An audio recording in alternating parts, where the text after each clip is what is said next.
Let's pray together. Father, we thank you for the privilege of serving you as citizens, serving you in this community, and thank you for this great community that we serve together.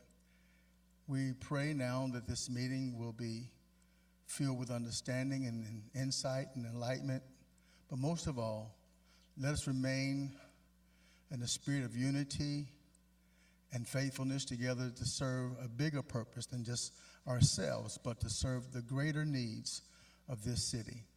Thank you for the candidates, those who are courageous enough and faithful enough to seek and to serve in public office. Thank you for the ministry of the public servants. And we give you the honor and praise in Jesus' name. And everyone said amen. You may be seated. I would like to introduce the organizer of this event, Gary Ellis Jr. Will you clap your hands as he comes, please?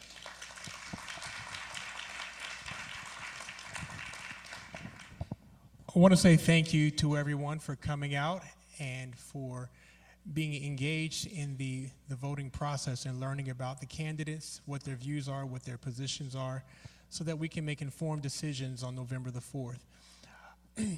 This event is not intended to be a fight between the candidates.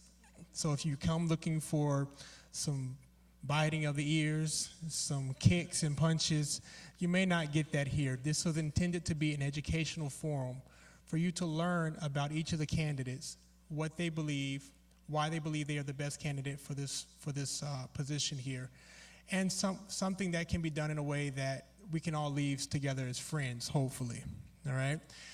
So we're not trying to pick enemies.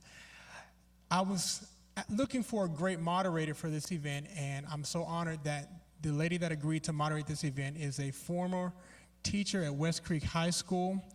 She is currently writing a book that's about to be released here in October. She's an excellent communicator, an excellent person, and I'm honored to have her as the moderator for this event. Ladies and gentlemen, I present to you Amy Kochek. Good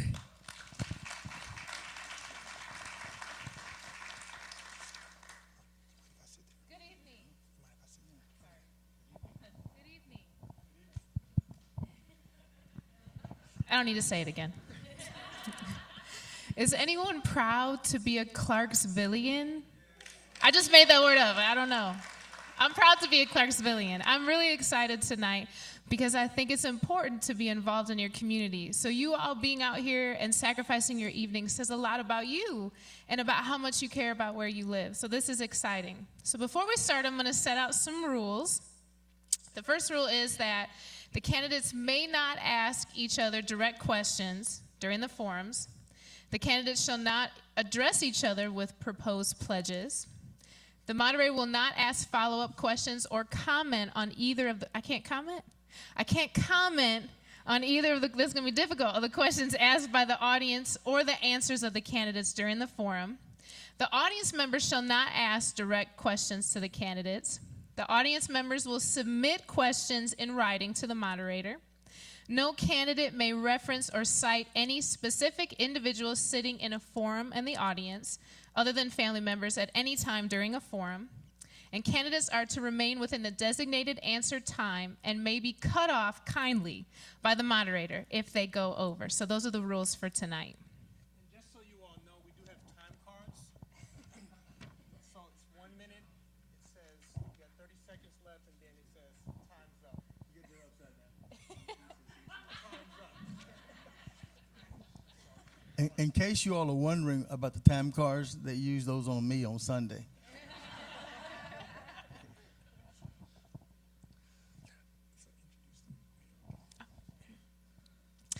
So at this time, we are going to introduce our three mayoral candidates, and if you all could take your place at your seats. So our first candidate is our current mayor, Mayor Kim McMillan.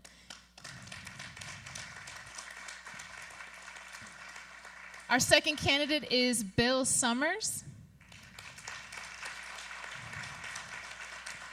And our third candidate is Jeff Burkhart.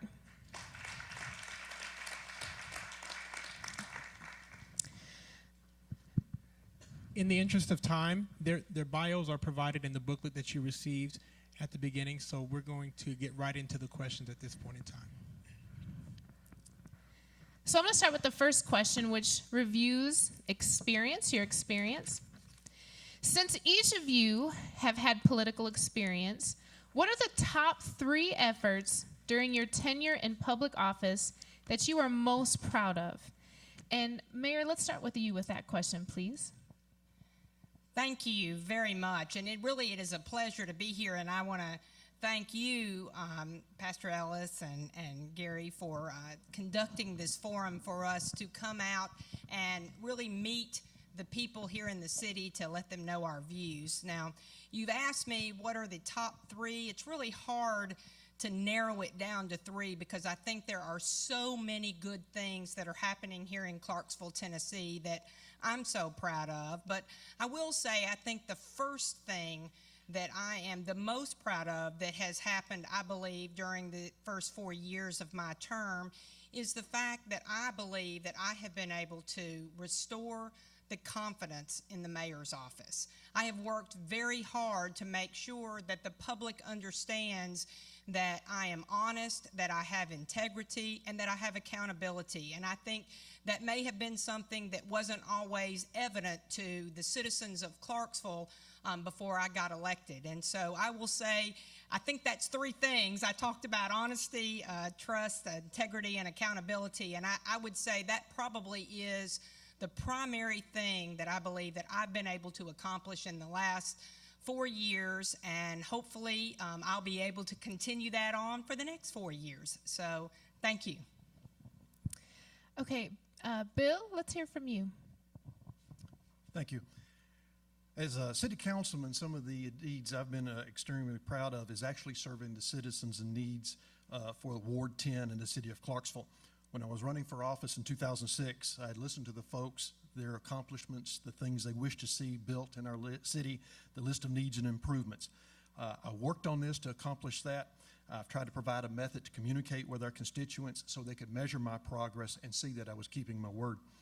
My constituents have appreciated this approach, and their satisfaction evidently was evident in my re-election, where I took 81% of the vote against 2 opponents in 2010. Secondly, addressing the infrastructure needs of our city and ward have been very important to me. The Exit 11 area, which is in my ward, has been a very dangerous intersection, causing accidents, injuries, and some deaths. I've worked to get the safety needs addressed with our city engineers and get recognition by the state. After multiple efforts and never giving up, we finally did attain new traffic lights and exit ramp improvements for the Exit 11 area. I've also worked with the previous administration to get money for the Sango Road improvements, and after 6 years, those improvements have finally been made. I've also proposed an access road concept in the Madison Street area of Highway 76 and MLK, and the state has bought off on those improvements also. Lastly, addressing the quality of life issues for our ward has been very important, and for the city. I'm proud to have been a part of the support for Greenways, the Blueways, the new marina in Liberty Park, and the purchase of park property within Ward 10. We're one of the few areas that did not have a park in our part of the city. Also, our Riverwalk system has seen tremendous improvements in the last few years. So I appreciate these efforts in support of my constituents, and I propose and bring those to you as evidence that I can be your mayor and get things accomplished in the city of Clarksville. Thank you. Jeff? I think the 3 things. One of the first thing is just being a professional. Trying to be a professional in the council, to other council members and to the mayor, respecting other council members and respecting the public. One of those ways that you respect other people is by returning phone calls and being accessible to the public.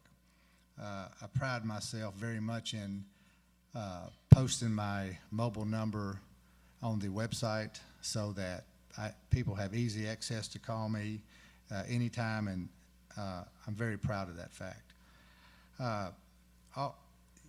Integrity is another issue. I try to answer the questions that the constituents have with the best of my ability and honestly. It has been several times when you don't know the answer, but you have to go find the answer, and that's what we do as elected officials. We try to go find the correct answer and make sure that it is to the best of our knowledge, and always being a professional and always, with integrity. Thank you.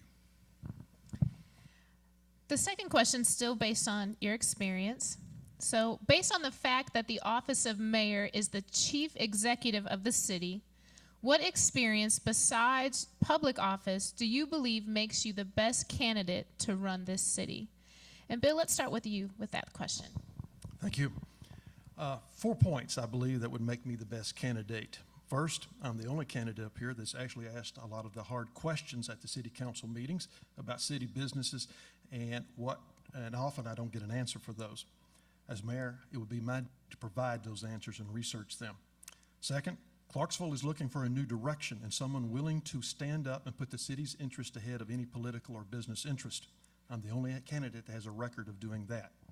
Third, a candidate cannot claim they are disappointed with the status of our city and state then they are going to head and set up a new direction for our city when they have voted lockstep with the current administration for the 4 years they've been there. Fourth, and just as important, I believe, is my education and training and its real-life application to the things this city does. During my Air Force career, I was involved in working with organizations and restoring proper management and leadership to functions that were failing. I've achieved recognitions award for the quality of that work. I worked with the military equivalent of every function that the city has in the Air Force.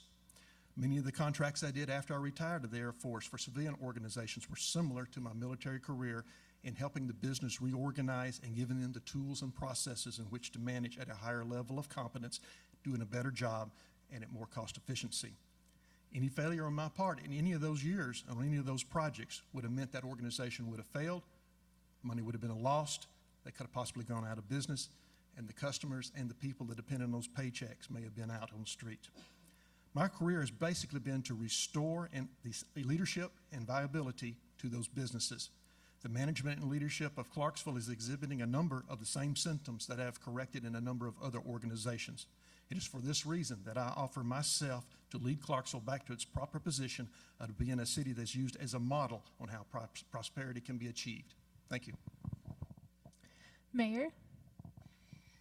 Thank you. You know, when you talk about experiences and what guides you in serving whatever role you've been elected to serve in, I have to go back and start with my background. And as most of you know, I think it's probably in the biography that's been distributed, but after I graduated from high school, I was graduated valedictorian because I worked really hard, and I think that showed in the ability to make things happen by achieving that goal. I then went on to college and graduated with high honors. I then went on to law school and graduated from law school with honors also, and I began to practice law. Then I decided that I really needed to give back, wanted to be involved in public service, wanted to help people and be involved in a public service role. So I ran for the legislature. I was elected on my first try and served 12 years in Nashville in a number of leadership roles. I was the first female majority leader elected to lead the General Assembly, which I thought was extremely important and a great experience. I then went on to run for mayor after serving at Austin Peay State University and also in the governor's cabinet. And I think all of those positions have shown me and taught me the leadership that's been necessary to run this city. And I'm proud of what we've been able to accomplish with the council. We've actually passed 4 balanced budgets with no new taxes, and I think that is a great accomplishment. And we've done it through leadership. We've done it through joining together, working together to get things done. Thank you. Jeff? As a business owner, I think is probably the most important thing you can bring to the leadership role of the city. The city of Clarksville is nothing other than a large business. It's almost a $250 million a year budget. In a 4-year term as mayor, you will be responsible for close to $1 billion. And with a business background of making decisions, making smart decisions, how to spend money correctly and how to make the best use of the funds that are available is very, very important. The business mind is at the very top of running the mayor's office, in my opinion. Secondly, I'm a 25-year employee of the city, which makes me very unique from the other candidates. I've been on the firefighter side, moved up the ranks all the way to assistant chief, and I see it from the city employee side, and I see it from the business owner side also, and I also see it from the city council person side. So from all three angles makes me what I feel like a completed round candidate who can, from all angles, examine a situation, look at it very closely, and come up with the best answer that to solve any problems or any questions that come up in the city council or in the budgets of the city or any of the other departments. Focusing on your leadership and your vision for Clarksville, in your first year of office or of your second term, what would you like to accomplish? And Jeff, let's start with you. I think the first thing we're going to have to accomplish is we're going to have to get the mayor's office and the city council back on in a unity because right now it's it's a very delicate situation. It's probably making a mild term out of it, but we've got to unify the city and the city council along with the mayor's office, and we need to respect going both ways. We need to respect the mayor's chair, and also the mayor needs to respect the city council. And I think that's where, right now, that's not, I think we're lacking a little bit right there. We need to make sure that everybody is pulling in the same direction. I think that's very important for this city to move forward. Mayor?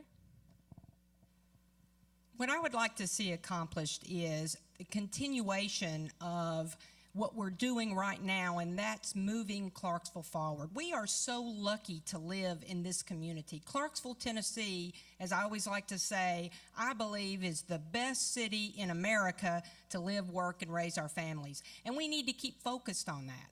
And I tell you that I say that because I think the most important thing is that we keep a positive attitude. We always have to be looking at things as the glass half full, not half empty. And instead of focusing on things that are in the negative, we need to focus on the positive and look at the good things that we're doing and the good things that we've accomplished. And yes, we may not always agree and always get along, but quite frankly, we've been able to pass 4 balanced budgets in a row with no new taxes. We've created over 39 new capital projects, over $30 million in new capital projects. We've invested in our city. We've done things like a new radio system for our public safety officers, which means they can actually talk to each other. We've invested in our community by building new roads and new road projects. We've invested in our community by focusing on the positive things that our departments are doing every day in this city to make the lives for the citizens better. And I believe that can continue. I believe we can get along on the important things. I don't think you've ever seen a council where everybody got along. I think there's always going to be people that disagree with each other. But I can tell you, I'm proud of the job that we've done on the council. I'm proud of the job that I've done as mayor, and I'm proud of the job that we're all doing by working together to continue to make this city the best city in the state and in the nation to live, work, and raise our families. Bill? Thank you. 3 main areas I'd be looking at. First, restore a mayoral leadership role that outlines and provides council members with the authority and responsibility to work with department heads and resolve constituent problems at the lowest possible levels. Restoring authority and responsibility to the levels that can handle it will improve city services, response, and eliminate the micromanagement that is choking the city's ability to make timely decisions and respond to the needs of the constituents. 2, restore the mayoral role in personally attending and participating in the planning needs of our city. A mayor must have a vision for the future, and that vision cannot be properly expressed through continual absences or having others stand in for you. I will also replace the planning and budgeting schedule that looks only at 12 months at a time. We may need to develop a budget that spends money 1 year at a time, but we need to be looking at cost and spending needs in the future years at the same level. I will develop a planned schedule that looks at 3 to 5 years, 5 to 10 years, and 10 to 20 years down the road and build our budgets to help accomplish that long-range planning. In connection with this planning approach as mayor, I would actually attend and participate in the boards and committees that are working to chart Clarksville's future. 3, as part of any future planning, you must know where your current city currently sits. I would direct a full assessment of the shortfalls in terms of time, dollars, and services that we have in our city departments, shortfalls that we have in proper maintenance for our infrastructure and parks. Addressing and resolving these unfunded and undocumented needs would have to be a priority before we can move forward. Thank you. What would you say is the most important next big project for Clarksville with regards to the quality of life? And Mayor, let's start with you. Well, you know, there are so many, it's hard to narrow it down to one. I think we all know about the progress that we've made on the Performing Arts Center. We're very close to having the designs and the feasibility study completed. And that's been a project where we've involved the community. We've involved everyone to try to come up with ideas and needs for not just a performing arts center for the performing arts, but also for meeting space and other appropriate uses in the downtown area. I think so that's something that we're working on. We've all heard about the athletic complex that we're all excited about building, and I think that's again something that's moving forward, and that will service not just our children and our young people, but our entire community, and can serve as an economic development tool for everyone as we move forward. We've got other projects. We've got the downtown revitalization. We have the Two Rivers Company, who is in the midst of doing studies and other plans to figure out how to use some of the vacant space that we have downtown. And we want to continue in that so we can actually have a downtown that is revitalized and that can join with what we've done on our riverfront to basically make that accessible with the stabilization project that we've had. The road projects that we're in the midst of doing, I think, are something that we want to see happen. If you want to consider that a big project, I do, because I think it's important to people that they're able to drive on our roads without traffic congestion and be able to enjoy the scenery as they drive around. So I think all of those things are extremely big. I think they're all great projects, but I don't want you to think that's it, because we've got so many plans in the works that we've been working on, and I'm just excited about moving forward with all of them. Jeff? Well, I think what's been in the news most recently has probably been the downtown park around Legion and 3rd Street. I think that's probably one of the main issues that's going on now. I'd like to see that maybe happen. I think, but to make things like that downtown work, I think we've got to get people downtown, and however we do that. The infrastructure in the outlying areas, I think all of us probably sit in traffic every day, and I think that I know the Warfield Boulevard traffic congestion is becoming increasingly worse. It seemed like it's only on Friday afternoons, and now it seems like it's every afternoon that you're backed up from Memorial Drive all the way to Ted Crozier Boulevard in a steady line, and things like that have got to be addressed. I think the city leadership, the mayor, has got to work with the city, the state delegation, and try to get it's Clarksville's time. We've gone for about 20 years here, and the state has spent virtually no money. And compared, if you drive to Knoxville, or you drive to Chattanooga, or you drive to Nashville, it seems like everywhere you go, there's major road projects going on, except in Clarksville. And we have got to do a better job of working with our state legislators and getting to the governor's office and getting our fair share to get some of our roads flowing and get some traffic issues straightened out. Thank you. Bill? Thank you. I'll define quality life as those actions and developments that provide enjoyment and enhance the prosperity of our city. With that, the redevelopment into a major economic and entertainment engine that provides activities for the enjoyment and employment of our citizens is a major goal. We need to proceed with the plans to build the new Performing Arts Center, which frankly should have been completed now based on the information and data that was completed prior to 2010. The planning and development of a future convention center downtown needs to be assessed, and the current project by the Two Rivers Corporation to develop the city blocks around the old Bank of America property needs to proceed without further political influence. As a part of the downtown redevelopment, I would also like to see our children provided activities by looking at the development and building of a children's science center that would operate in conjunction with our museum. These efforts would rebuild our downtown just as Nashville, Knoxville, and Chattanooga have done, and shows that a mayor with vision can get it accomplished. I have that vision, and I want to incorporate those desires and excitement of the Clarksvillians here to make it happen. Thank you. What is your position on a consolidated government? And Jeff, let's start with you.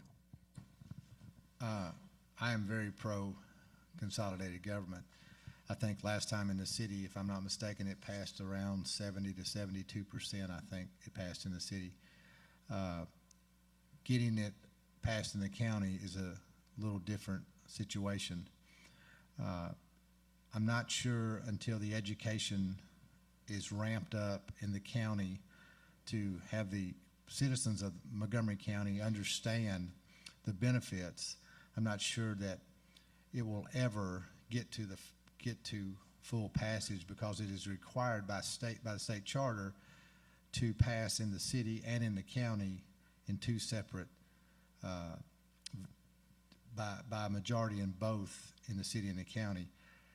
I think until the state actually changes the charter where a vote counts for a vote and the whole county is counted as one, that it will be hard to convince the citizens of the county that it would be to their benefit. I actually think the taxes would go down in the county.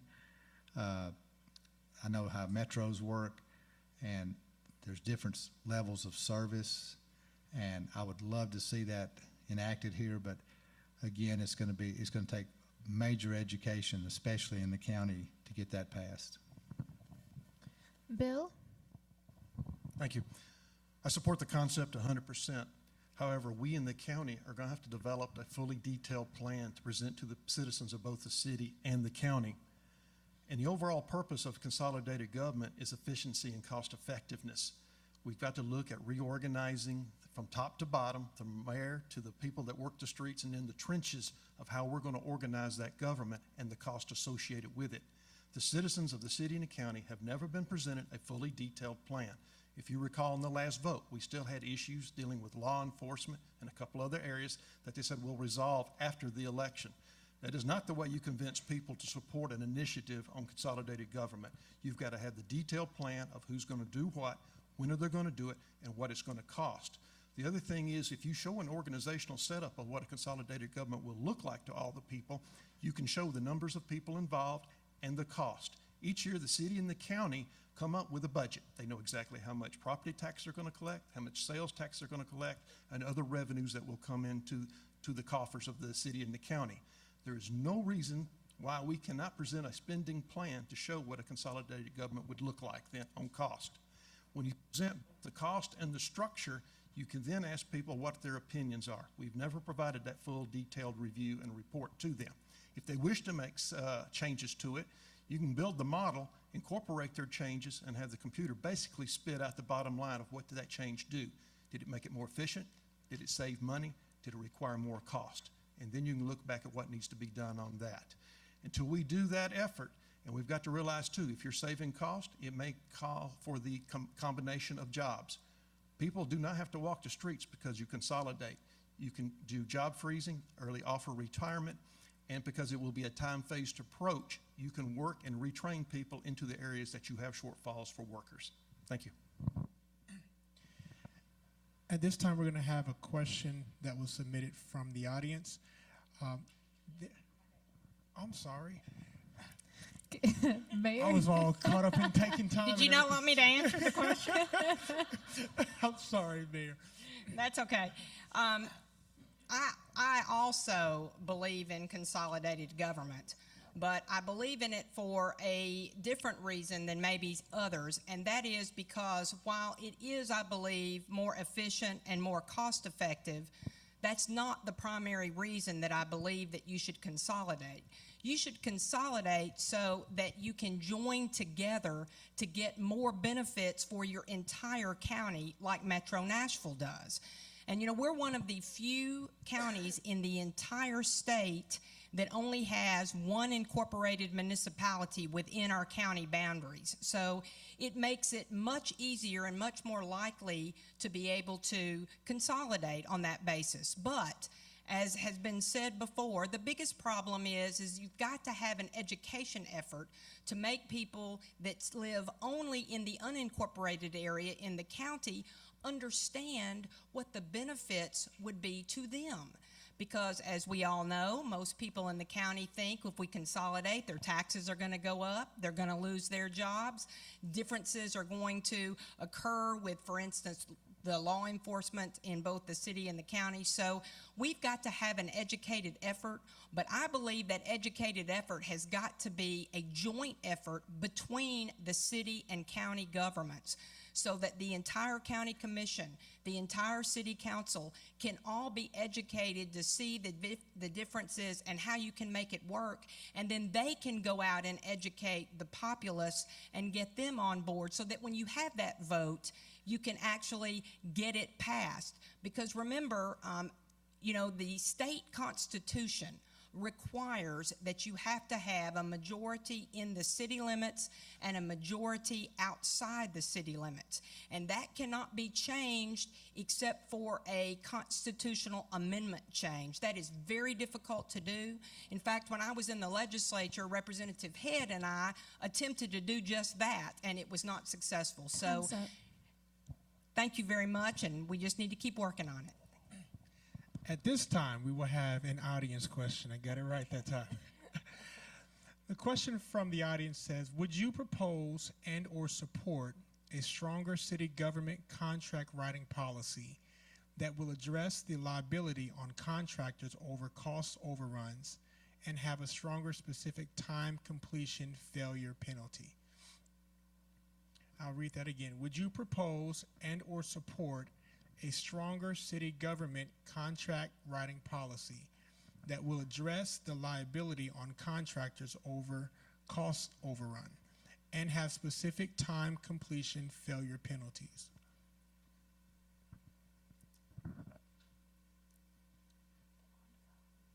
And we'll start that one with Jeff. Thank you.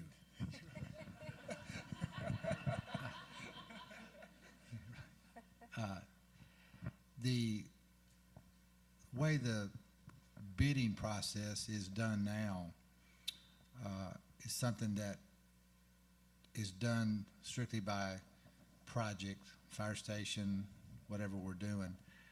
You know, things should be in place. All that should already be in place. I'm a stickler for making sure that the timelines were met. And in construction, there's always going to be weather problems. There's always going to be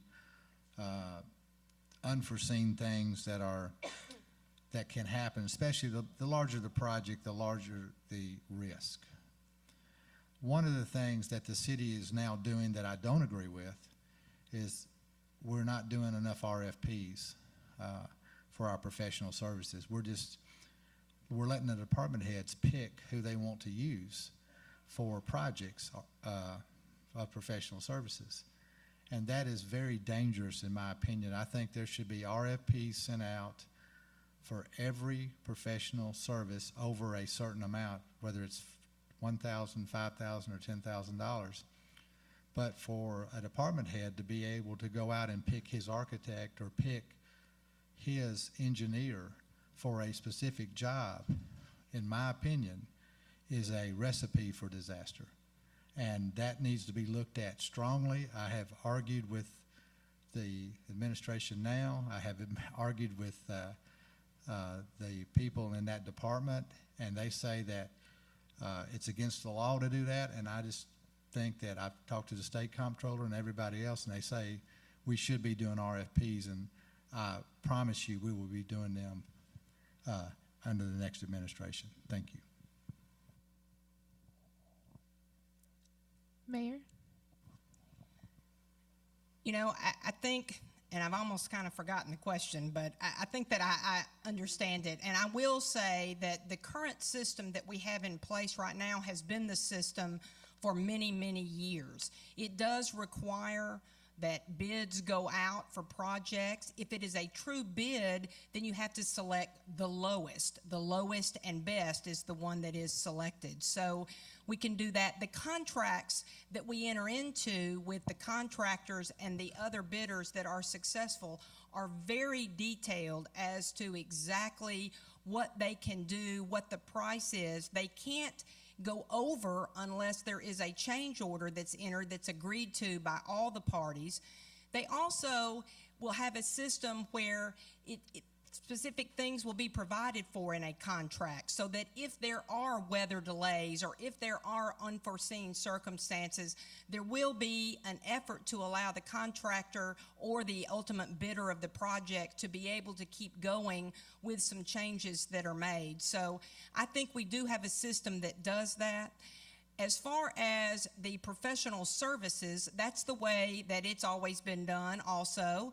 Maybe not the best way, but I can tell you that professional services like legal services, I think, cannot be done on an RFP. It would be impossible to submit an RFP for a particular legal case, depending on the complexity and the other things that are done. So all professional services can't be done through bids or RFPs, but I think it's clearly something that we should look at.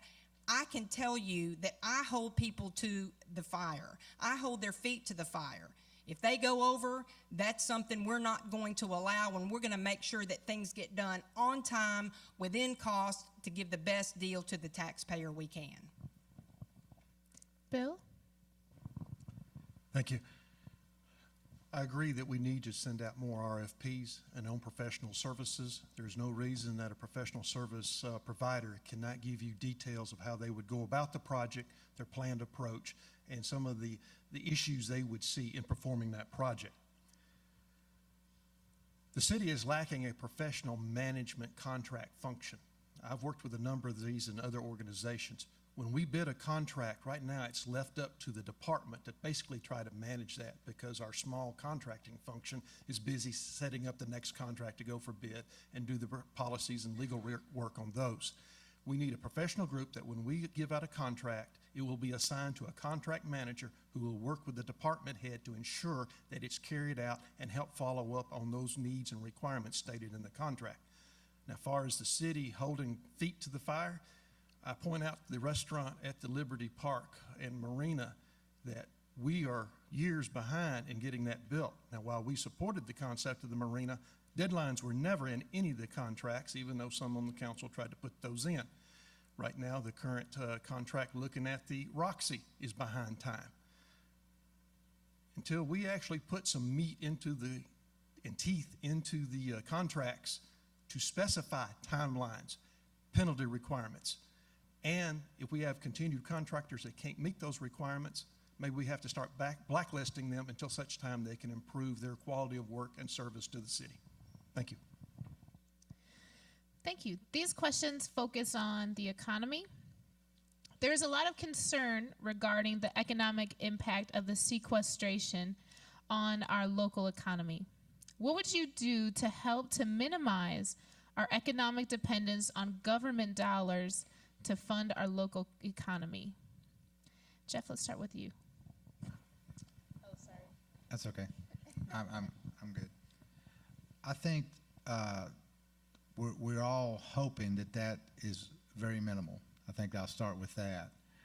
I think what we need to be looking at is ways to offset whatever that we are left with, as far as, whatever the cuts are, we need to operate and go on. I think the one way that we could do this is by working with our region to minimize that. And I'll use, for example, the Christian County megasite. I don't think we realize how important the Christian County megasite is to the city of Clarksville and Montgomery County. 40% of the industrial park workers in Hopkinsville live in Montgomery County and Clarksville. All of those people shop, eat here in Montgomery County and Clarksville. If we were fortunate enough to help them land that megasite, the number of workers could be 3, 4, even 5,000 if we get the right fit and spin off the right factories off of that, which would offset any cuts that are coming from Fort Campbell, or help offset. I'm not sure we can ever offset them completely, but that is the mindset we have to have. We have to start operating as a region and simply not as a city. We need to, because the people in the surrounding areas, they shop here, they spend their money here, and whatever we can do, whether it's through utilities or other means to make sure that mega site is successful, we as the city of Clarksville need to be doing that in every way. Bill? Thank you. Back in 2001, there was a vision of enlarging our industrial park, the mega site, and improving the infrastructure within those facilities. With that, we would be able to help entice new industries to come to Clarksville and provide them with the resources they need to be successful here. It appears, again, the city and the county need to get together to enlarge the industrial park again because of our success. At this time, though, we're not doing that.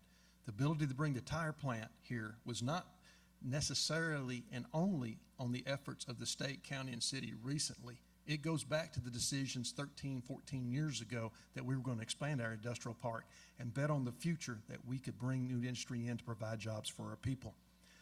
The other thing I'm looking at is that I've proposed this is a business incubator approach for small business.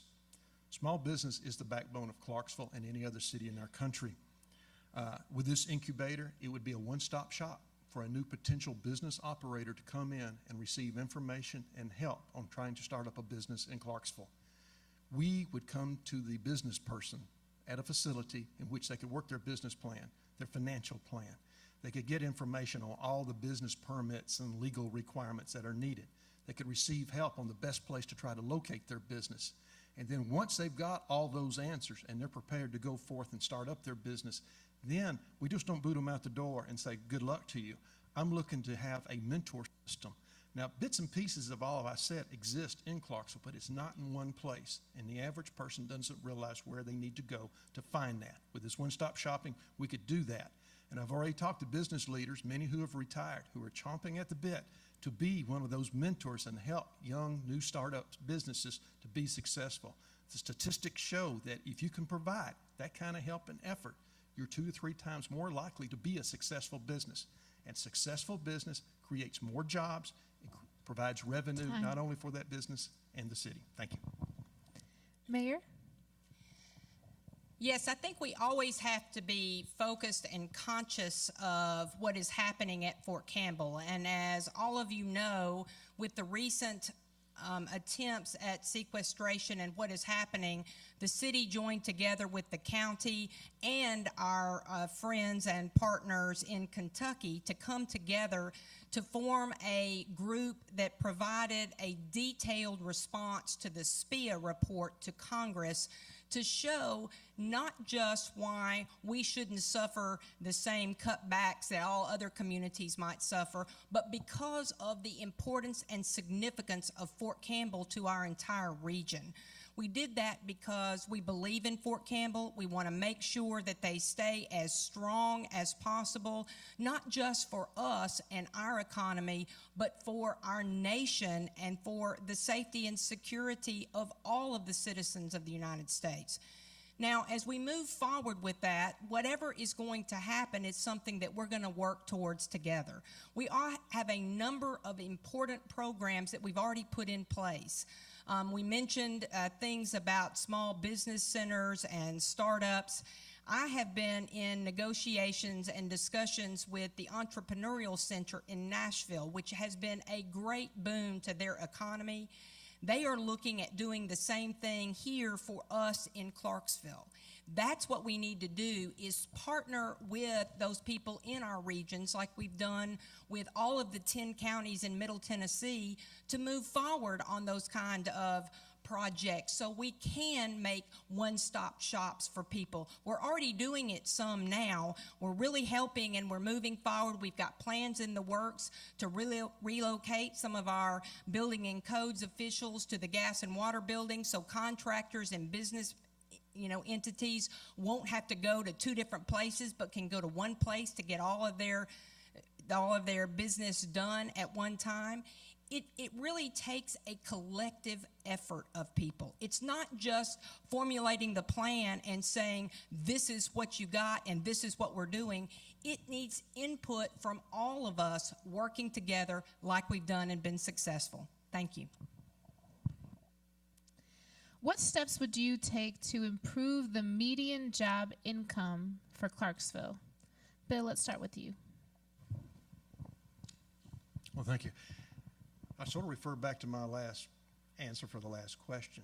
If you're going to bring in high-tech industries that need the education and skills of a workforce that has them, you're going to drive the wages up that need to be paid. You're going to help make us more competitive on that market for those jobs.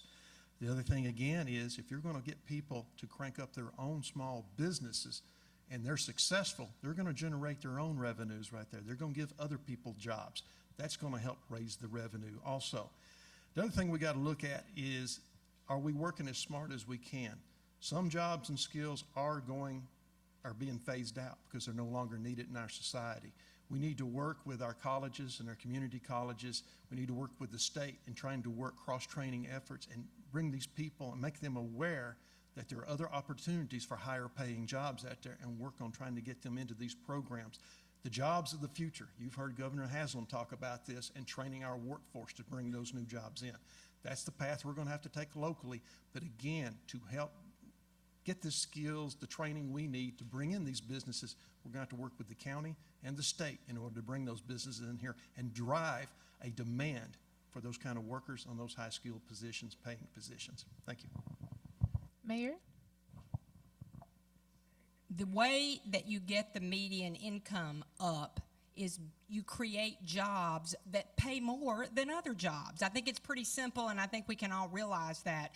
That's what we're doing every day in Clarksville because we have a great partnership between our Economic Development Council, our Industrial Development Board, the city, the county, all the entities that are necessary to work together to bring in those higher paying jobs. And I think that was something that clearly was shown by our recruitment of Hancock to this community and the 1,800 jobs that they are bringing, which are good jobs, good paying jobs, and will increase the median income here in Clarksville.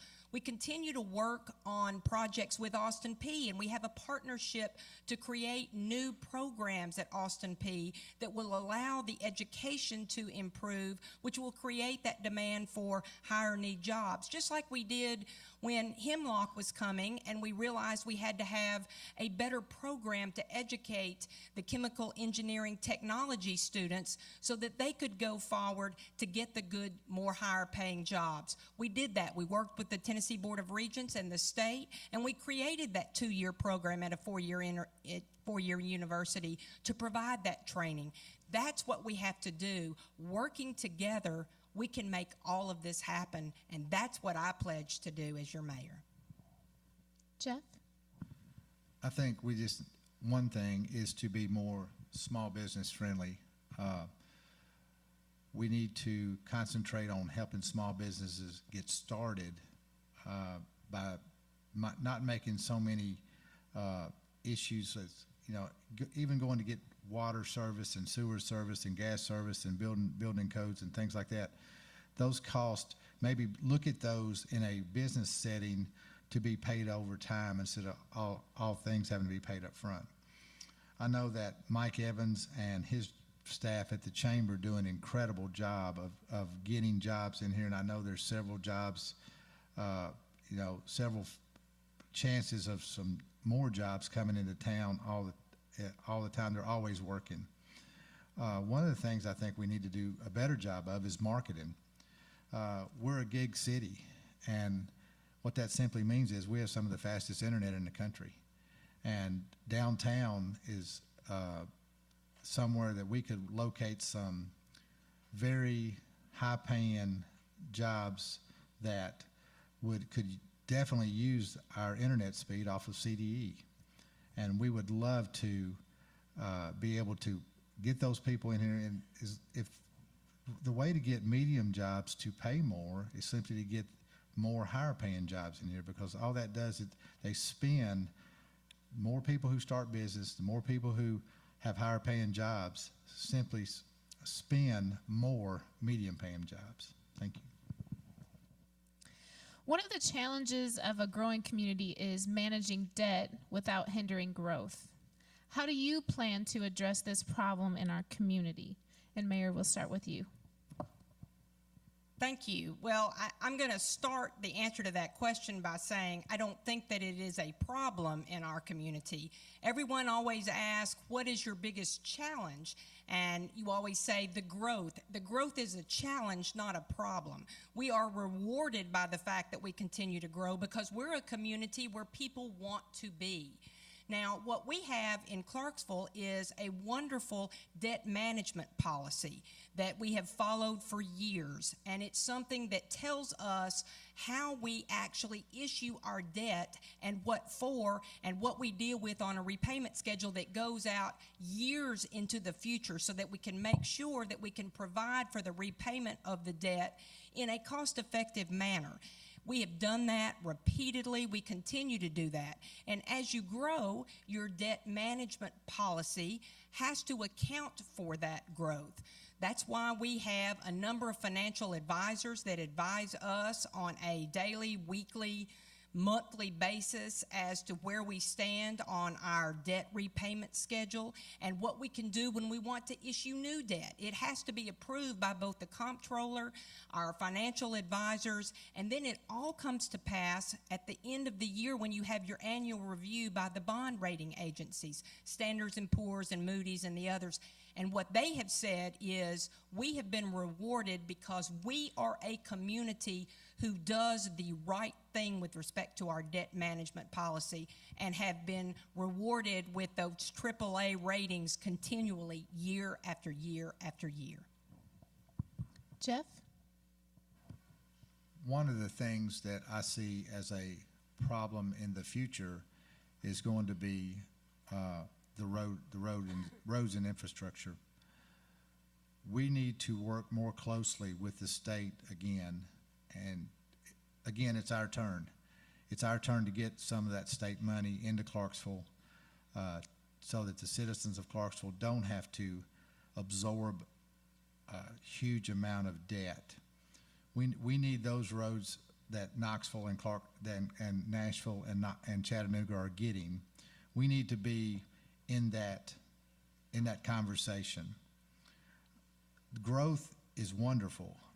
Most communities in America would love to have our problems. People have jobs, they're working, and again, people want to live here. And we're close to recreation, we're close to a large city like Nashville and close to larger cities within a short drive. And it's just a convenient place to live. And, no state income tax, which is a wonderful thing. And as the military decides to retire, that is something that is very, very positive in their decision making. And we hope that they continue to come here. But again, looking for state dollars versus local dollars is one way to keep our debt low and to keep the citizens of Clarksville's tax rate very low. Bill? Thank you. We've touted that we pass balanced budgets. Well, we have to because the charter requires it. We've never passed an unbalanced budget. We tout that we haven't raised taxes. Well, we've borrowed enough money to make up for not having to raise taxes. My opinion is debt should be used for major investments such as land, building, and possibly for the larger pieces of equipment like we have in our fire department. We had to use that money. We borrowed money to actually buy cars, computers, and other short-term assets. In the last 4 years, we've used debt to pay for studies that wound up going nowhere. We've used money that we borrowed that was supposed to go to one project and redirected it to another on a short-term interest. I believe we can minimize future debt use, that when we do studies, it's a down payment out of our pocketbook for the future of that study and that project. We can also minimize debt borrowing by reinstituting the Capital Projects Investment District. If you'll recall, several years ago when the new hospital was coming in and we were looking at development out on Dunlop, we froze what we were going to look at for property tax revenues for the city, and we would set aside any property tax increases we benefited from that development and use it for short-term, lower-cost projects. This administration rated that. We have it in name only, and we spend that on everything else we do except for the new projects that we'd hoped for. That district was supposed to help pay for projects in the $1 to $2 million range. That's money we would not have to borrow. I would reinstitute the district. I would not pay for studies with debt money. And I think by doing that, we'll secure the financial security of the city. Thank you. Thank you.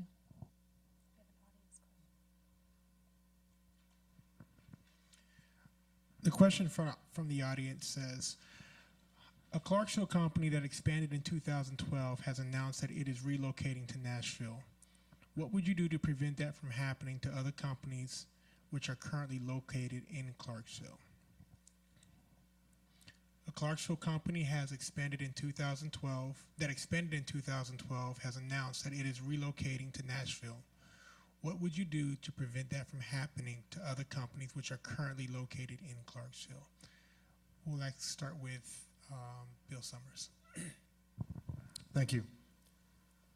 The city and the county need to work with the chamber and the IDB to look and actually question what happened to make them want to go to Nashville. Was it within our control in terms of taxes, laws, rules, regulations, permits, skill of workers, the ability to help them to find skilled workers that caused them to move out?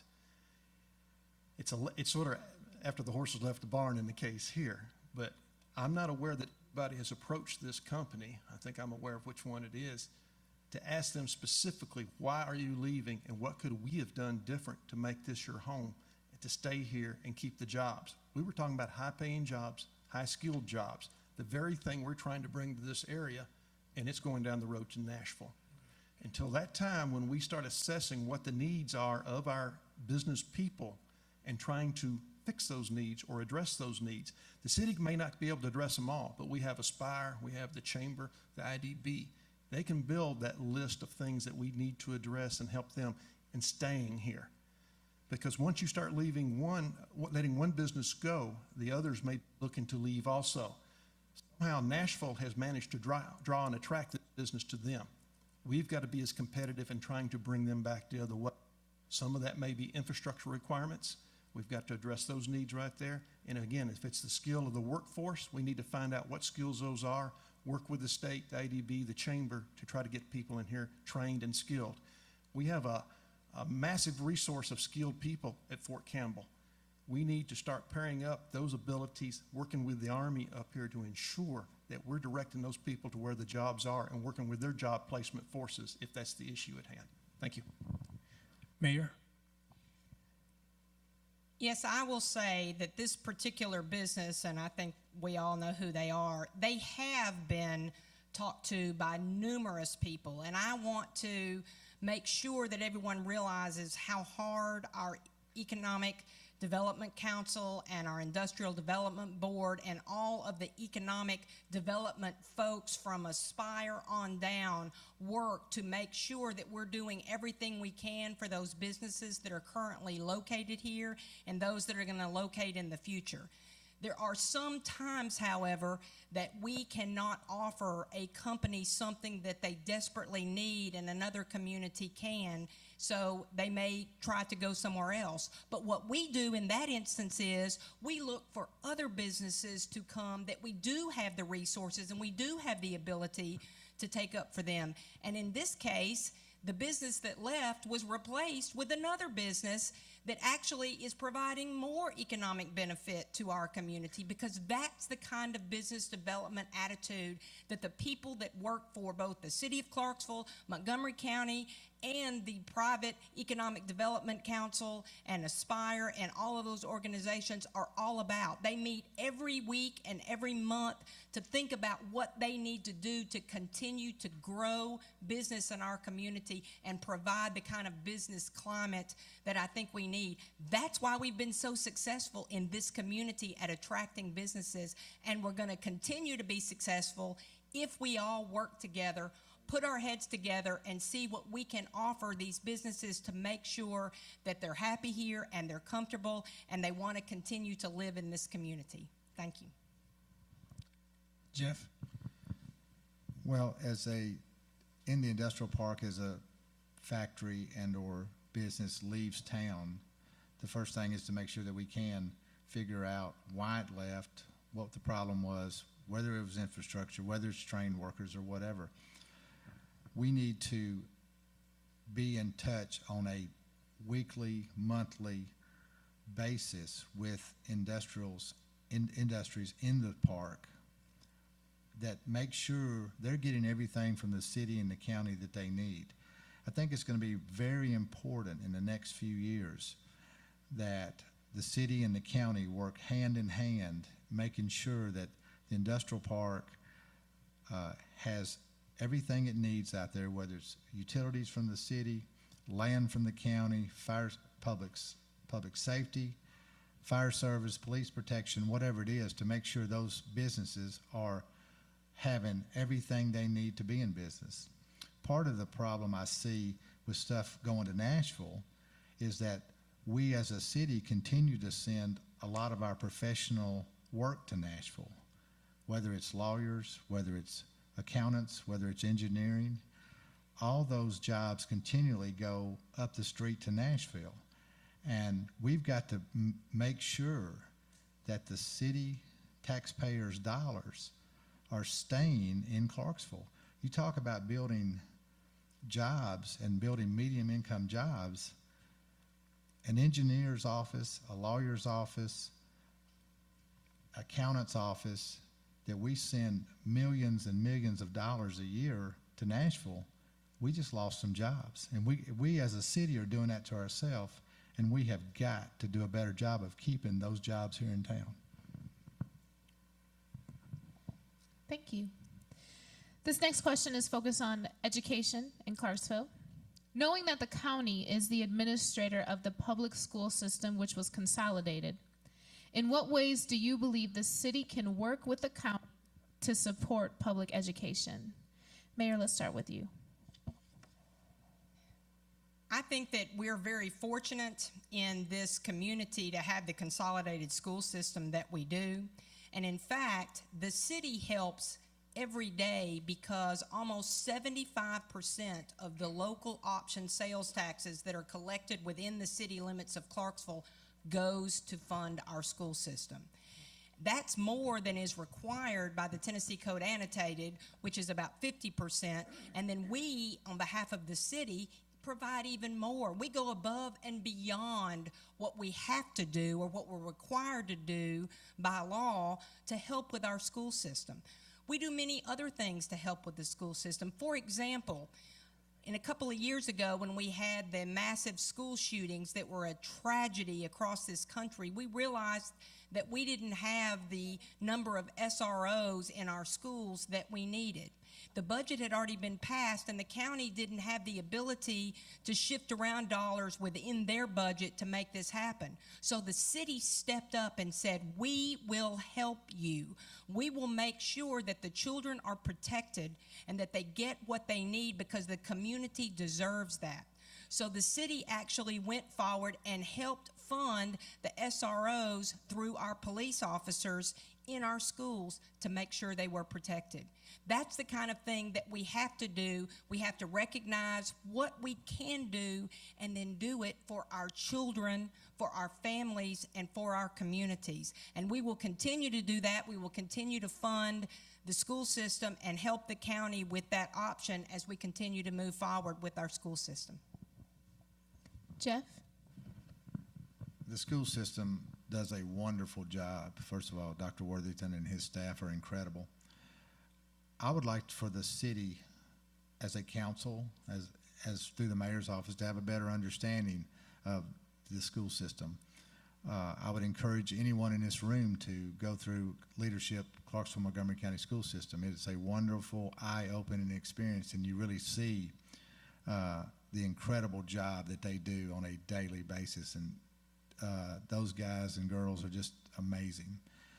To talk about what the city, the tax, this almost 75%, I would like to see maybe us do a long-range agreement with them. I know in the past it seems like that when the city and the county get into a disagreement, the first thing some of the administration wants to do is threaten the tax money or have a tax, have a vote on a tax. And I would like to see that on a longer-term basis to where we have a 5, 10, or 20-year agreement already in place to where that's the city can go, the county as a school system can go ahead and plan their budgets without the threat of having that pulled away from them. Thank you. Bill? The school system was consolidated back around 1964. By state law, sales taxes within the city and county are split 50-50. As part of the consolidation, the city gave up the first 1% of tax collections to help with the consolidation. Since then, there have been 3 or 4 times that the county's come to the city asking for sales tax hikes and then asking the city to provide a portion that they would have received to help pay off for school development or school building. Now, one of those has been extended that it never ends. Another one will end in 2015. That will redirect money back to the city in the sum of somewhere between $500,000 to $750,000 back to the coffers of the city. The county, we as county residents and city residents all pay for the school system. It is not the city's responsibility to provide additional funding on top of that. When we have entered into those agreements, the city had to come to your property taxes or other tax revenues to make up for the loss in the sales taxes that we agreed to give. It's time to end that. The school board is the overall ruler of the school system. The county, by agreement, back in 1964-65, is the one responsible for the budgeting of the school system. They cannot cherry pick a budget. They either have to pass it in whole or not at all. The way I see it, you can have too many cooks in the kitchen. The school system does a fine job with the school board in running our education system. I do believe, as the other candidates said, though, in emergencies such as security, we have the assets to go and help provide security for our students. If there are other infrastructure needs or things that we can help accommodate with, by all means, we need to do that. But the responsibility for the school system rests with the county, and that is per agreement of over 50 years ago. Thank you.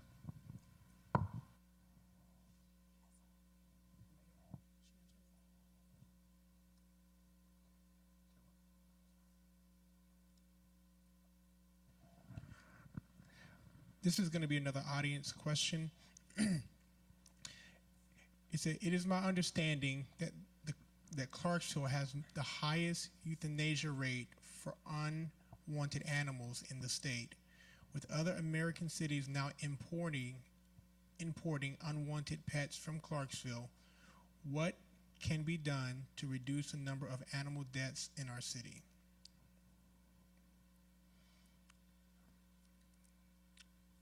I'll start with Mayor for the first one on that one. Thank you. You know, it's always tragic to have to talk about animal deaths and euthanasia. I am a animal lover. I tell you, I have had more animals in my lifetime than probably anyone should have because I love them. And I get obviously frustrated at people who don't take proper care of their animals and have them spayed or neutered like they should. But the one thing we need to remember on behalf of the city, some time ago we had joint things that we ran together, and then we parsed them out to different entities between the city and the county. And animal control was one of the issues that we gave to the county. So the county is responsible for the animal control issues that affect us. Now, the city can help, and we do try to help in areas of animal control, but the ultimate decision-making process, the ultimate things that they do, the ultimate ordinances that they pass, the ultimate laws that are governed with regard to euthanasia are the responsibility of the county as it currently stands. So what I think we need to do is work together with the county to make sure that we get this under control and we do what is necessary to try to reduce that rate. And that's by working with all of the entities that work in this area, like the Humane Society, like the Montgomery County Friends of the Shelter, all those entities that work so hard to try to do this. We need to be supportive and work with them. Jeff? As a county and as a county taxpayer, which all city taxpayers are, the county government handles the animal control. However, the city must work with newly elected Mayor Durrett and the commissioner and with the animal control to make sure that everything is being done that can be done. But at the end of the day, the mayor of the county and the county commission and animal control is who's in charge of the animals that are inside the county. And I'm glad that years ago that we broke away and divided so many things that were split, because the problems that we were having were outweighing the benefits. Whether it was the museum, the library, or animal control, getting them under one government so one government can be responsible for each item makes things flow much, much smoother. And on that particular issue, the county has the final say. Bill? Thank you. Well, I believe we may have all actually agreed on something with this one, in that the responsibility resides with the county. As was mentioned, the agreements was that animal control would go to the county. They're responsible for the funding and management of animal control. We as county citizens, even though we live in the city, need to bring our concerns and pressure to bear upon the organizations within the county that manage that system. Now, one thing the city does do, though, each year we provide money for nonprofits, and the city council has continually provided funding to the Humane Society to try to help out spay and neutering programs. I see that we would probably continue this, and that is a help from the city's side. But the overall responsibility resides with the county and the county commission, and we as county residents and voters need to ensure they uphold that responsibility and address the issue. Thank you. The next audience question here. It says, the millennial generation in Clarksville wants better jobs, better income, better growth opportunities. We keep seeing talk of change, but how long do you estimate this process to take? If not, many of us will have to leave to go to Nashville for better opportunities. So we'll start with Bill, with you on that one. Until the city decides to do long-range planning on how it's going to develop the city, how we're going to work our new businesses, again, I go back to an answer I provided earlier. The city has got to start concentrating on planning that looks at 3 to 5, 5 to 10 years, and 10 to 20 years out. Only by laying out a plan of what we want to accomplish can we lay out specific details within those years. Now, the thing is, when you look at those details, certain opportunities may arise. And that opportunity may be for a plan that may have been several years down the road. But if it pops up now, we have the option then of either pocketing that opportunity or revamping our plans and moving that plan sooner to incorporate the opportunity that's been presented. Right now, it's a shot in the dark. We're lucky if we look at 12 months, we budget at 12 months, and when I've asked the questions of how this city is going to operate, how it's going to spend its funding in future years, even 1 to 2 years out, I'm constantly reminded that we're working on the current budget. This is the current plan. We cannot predict the future. Having worked with the 2 past financial directors of the city, they had no problem in identifying what we may need for future development and future funding. Now, we need to go back to that and lay it out. We know what our costs are. We know what our opportunities are. I mentioned earlier about turning downtown back into an economic engine. We need to do that in the Fort Campbell area also. If we have areas where we can provide incentives for new development, if we can bring in new business, again, it was mentioned earlier, we need to advertise Clarksville. We used to do that. That has stopped also. We need to go out to the Atlanta region, to the Las Vegas region, where these shopping centers and these other major businesses go to advertise and look for cities to come to. If we're going to bring those opportunities here, we've got to go back out and beat the bushes ourselves for this, but we got to show a plan for infrastructure growth and stuff to these businesses that we're going to address their needs. Otherwise, they're going to look for greener pastures elsewhere. Thank you. Jeff? I believe every generation is looking for a higher paying job, honestly. I don't think it's just the younger people. Again, the gig city is something that we have to offer that we are not marketing at all. We need to have internet companies who could land downtown and bring in 20, 30, 50, 100 jobs at a time. Every one of us in the business community are always looking for something, a better way, or another business. As a business owner, I'm always looking for highly skilled people who are motivated and willing to work.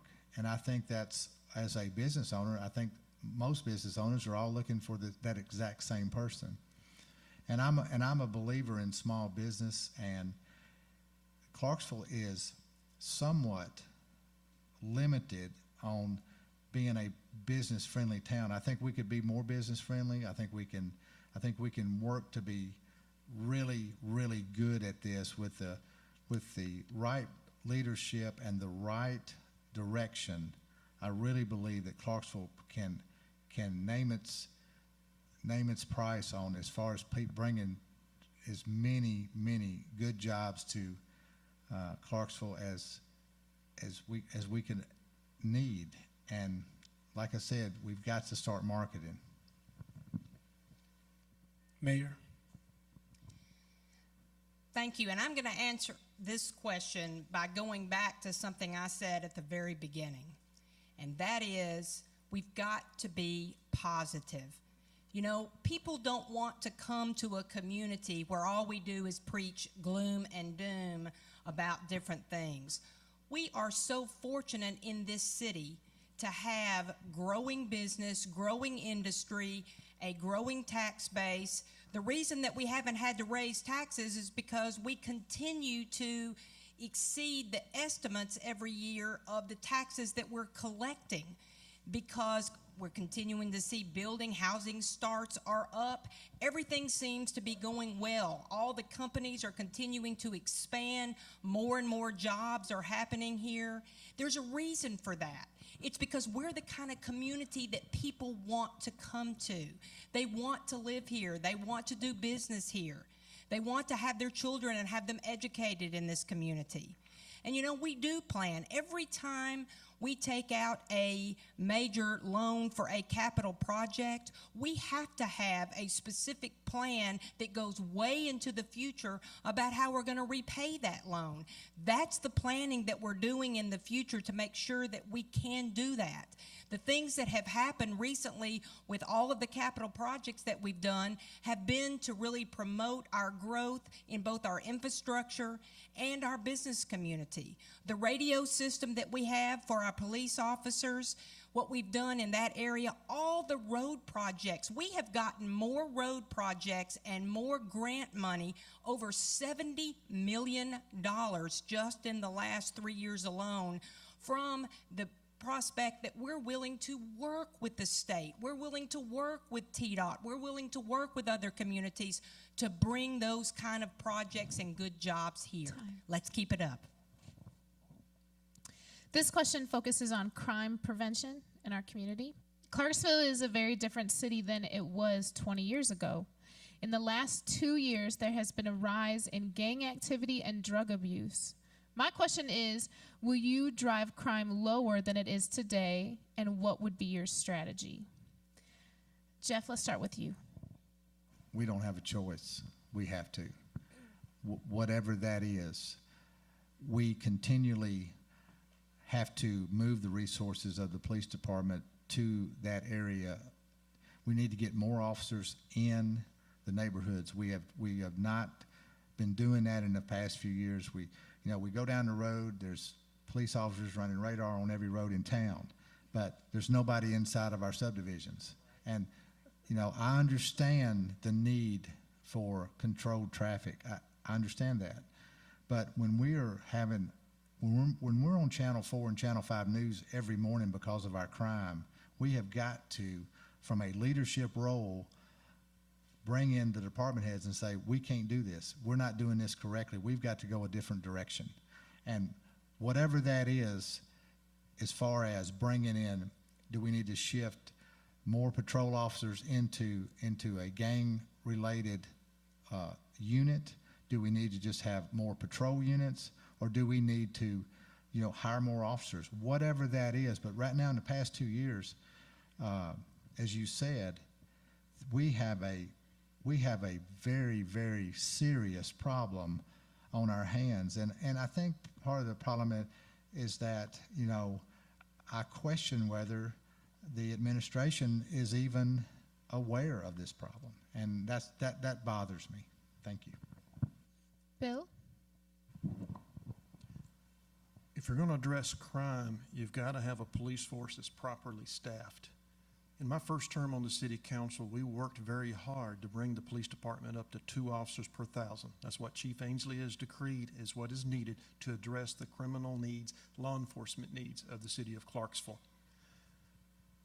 When this administration came in, we had approached and made the 2 officers per 1,000. We were even slightly above it. We are now approximately 40 officers behind in meeting the needs of our population we must serve.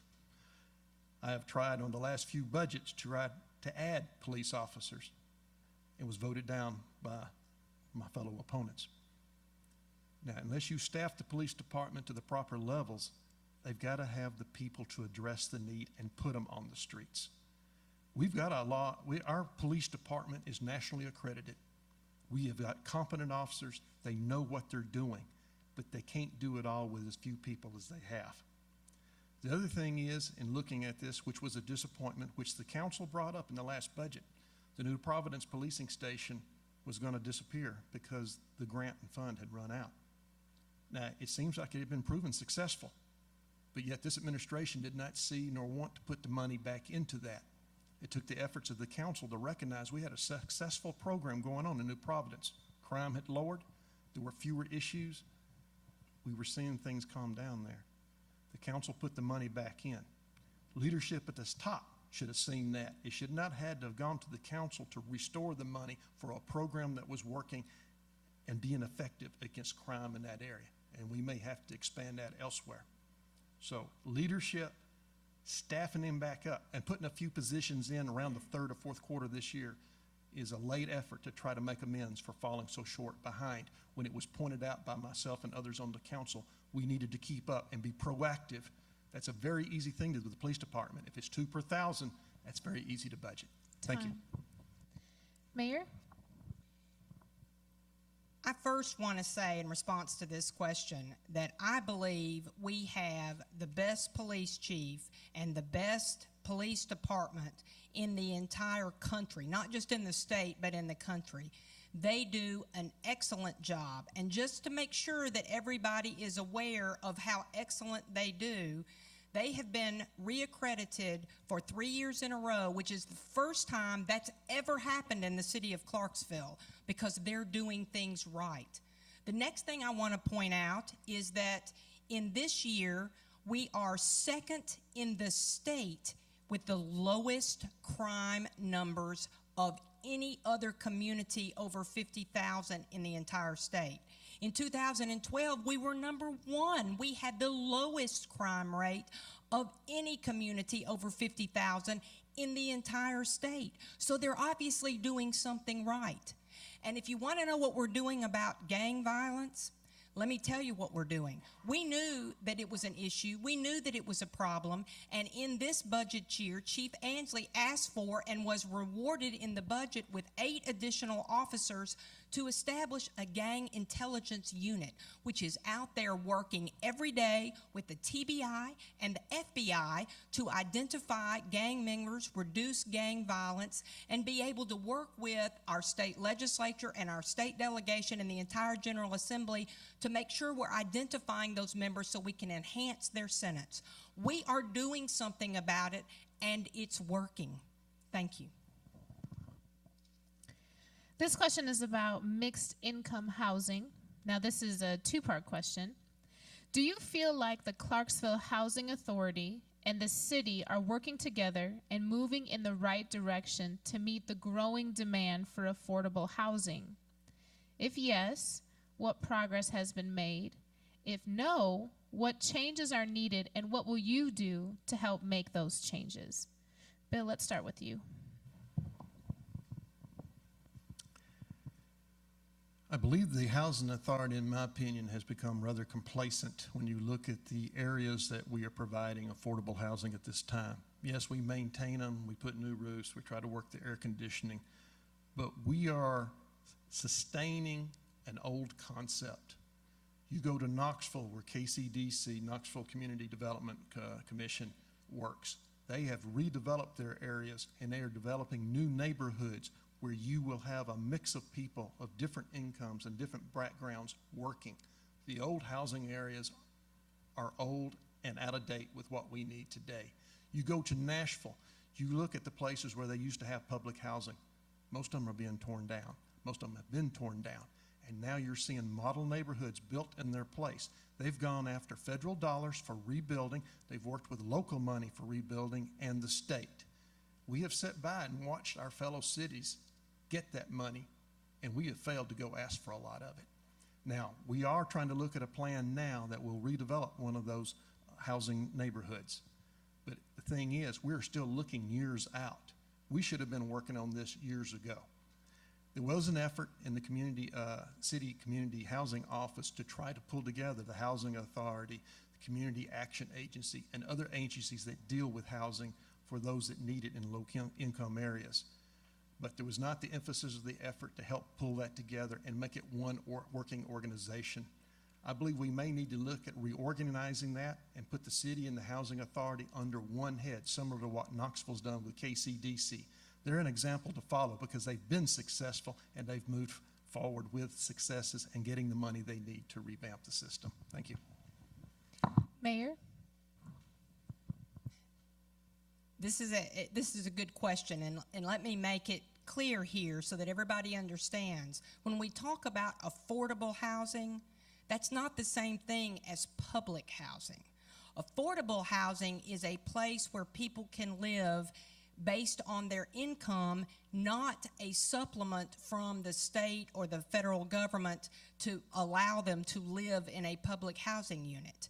In the affordable housing arena, we are making great progress. Just in the last 3 years alone, we have built 260 affordable housing units in this community, both for the elderly and for those that need an affordable housing unit. When we see the Vinings at Greencastle, that is a prime example of an affordable housing unit that's been done with tax credits that are given out by the state and the federal government, which we've been able to secure. And in fact, we had one project where the Housing Authority worked with the private developer to access those tax credits and build that affordable housing unit. We do have a plan in place, and we think by 2015 we'll be able to submit it to get a Choice Neighborhoods Planning Grant to really work with our public housing units, which are not the same as affordable housing, but when we do that, we'll be able to transform some of these neighborhoods just like other communities have done, because we've worked hard to access that state and federal money and work with the housing authority to make that happen. So I'm excited about the prospects for affordable housing in Clarksville. We have more on the horizon. We've been given more tax credit financing than any other community in the entire Middle Tennessee area, so we can develop more affordable housing units. And I intend to keep working for that and make that happen. Jeff? Well, I've actually worked closely with Mr. Lampkin in the past 6 months on trying to jumpstart a development that actually has kind of laid dormant for the last few years, Providence Point over off Peacher's Mill. There was some government, I guess, lack of interest, and the developers actually called me and said, hey, can you help get in and maybe talk to Mr. Lampkin and maybe try to get us a meeting with them. And through that, I was able to get the developers and Mr. Lampkin together, and in the last, I think, 4 months now, the 5 houses that were over there, I think all are either sold, closed, or under contract. And that is a major step for that development, because it was just sitting there for the last, I'm going to say 2 years probably, since any activity had gone on over there. I think there's a push now to maybe turn that into a Habitat for Humanity community, because I think the funding that was being used on that particular property was so, it was maybe a little more strenuous than what people could afford.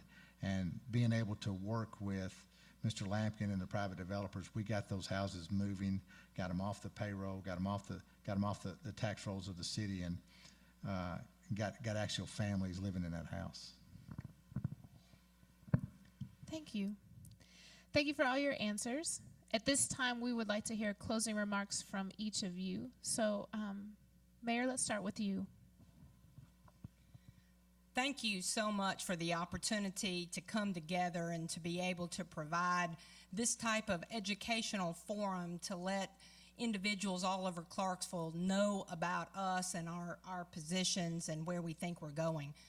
I will say in closing that I believe, just like I did 4 years ago when I first ran for mayor, that I have the educational background, the leadership skills and qualities, the knowledge of what it takes to work together to get things done.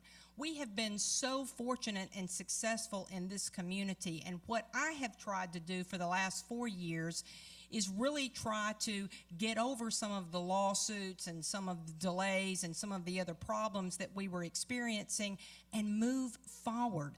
You know, when we see Liberty Park, when we see the marina, when we see the new restaurant, when we see the things that are happening that I had to really get on board and get moving, I think we can all be proud of what that's done. But I did it because I didn't cast blame.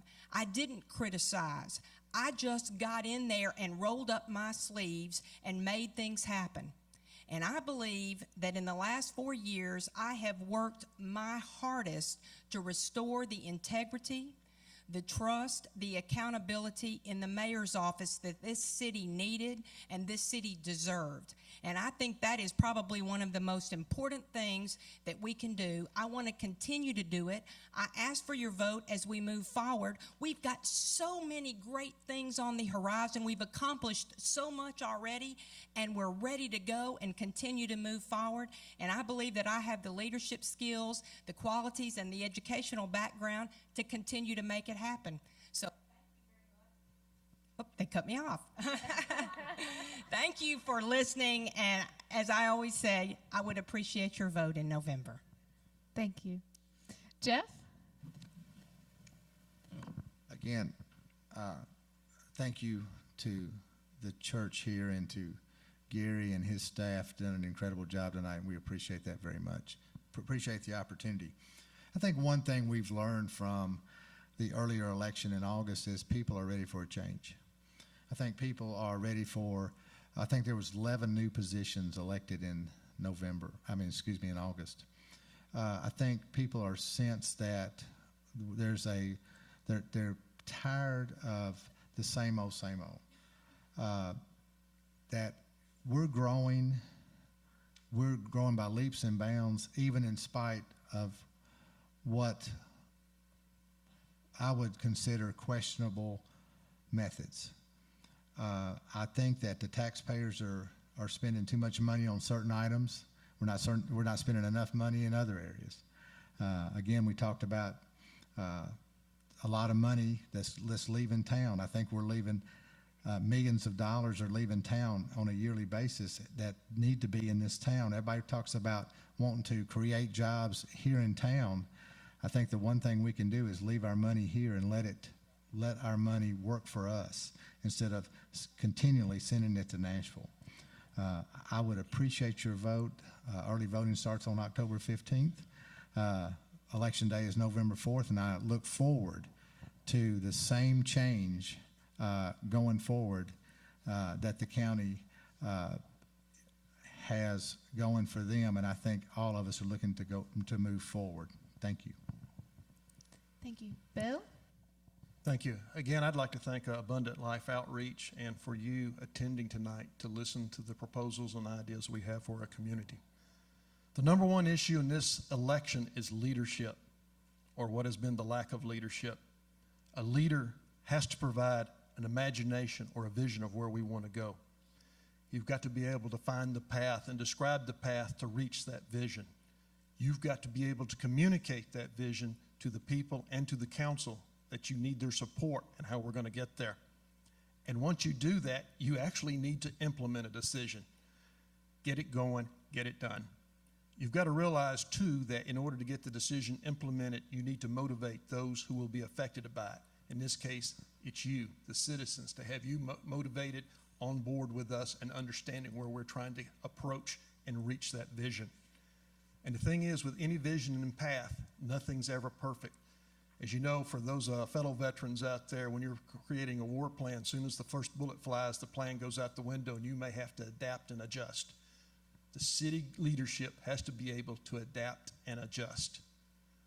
Of those sitting up here, I am the only one that has tried to question and present a different image. You can go to my website, and I've laid out specifically which items I wish to approach, which issues I want to try to work, and the vision I have for Clarksville. I'm the only one up here who has not been in lockstep with the administration and then wonder why we're in the shape we're in. There's got to be a change this November. I'm asking for your vote and your support, and I ask you to go to my website, Summers for Mayor. I want you to look at the details I've laid out. I've given you a measuring stick to measure me by, just like I did my city council ward. Again, I'm Bill Summers. I'm running for city mayor. I would appreciate your support, and thank you all for attending tonight. I want to say thank you to all of the candidates and to Mayor McMillan for coming tonight. Thank you to the audience for being here. I'm sorry we weren't able to get to all of the questions as we would have liked, but due to time, we hope that we were able to address many of the concerns that were presented here. Without further ado, Pastor, any closing remarks? Thank you all for coming. I encourage you to go to their websites to do more information, to talk to them personally. Each of them are great people. Each of them have great things that they can add to this city, and you have to make a choice in November. God bless you. I knew it. I knew it. He's a preacher. He can't do it. Like a microphone. You know, I sat there, I just thought about not having anything to say. I want to first say how much I do appreciate those who are candidates and a mayor. It is an incredible amount of pressure in any public office because I don't care what you do, somebody's not going to be happy. Can you say amen? That's what goes right there. An amen. And so I want to thank them for the courage to step up to the plate, to desire, to aspire to serve, and those who have served, and we appreciate them all. And thank you, an audience of people who do care about what's happening in our city. And I'm just grateful that you are involved and desire to do more to make Clarksville a better place to live. So let's give everyone a big hand who are part of this process. Thank you so much. And I want to thank Amy, our moderator. She did a great job. Gary for organizing this. And those of you who asked questions from the audience, thank you for asking intelligent questions. I was kind of concerned that someone was going to probably say, you know, what about the tree that's hanging over the street, and you know, just whatever. But thank you all so much for the questions and the challenges that you brought to our candidates. Thank you very much.